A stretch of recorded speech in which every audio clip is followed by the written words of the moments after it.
When I first left college and I knew that I wanted to go and work in the film industry, I went to see one of the leading creature effects companies and I showed them my portfolio, and the lady said, "This is all fine, but what I really want to see is a really well sculpted head. So go away, sculpt a decent portrait and come back."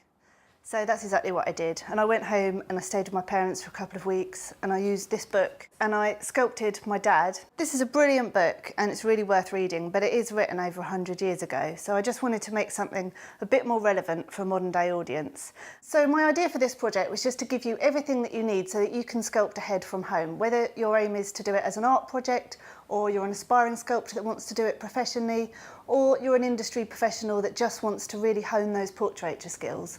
I'm just going to give you all the information that you need so that you can concentrate on the difficult bit, which is training your eye to improve so that you can do better portraits. Now, I really recommend that you sculpt someone that you know.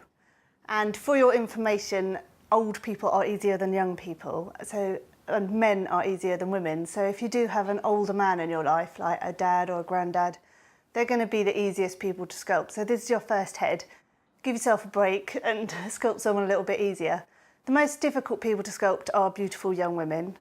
I'm going to be sculpting Layla, beautiful young lady, because I want to show you how to do the hardest thing.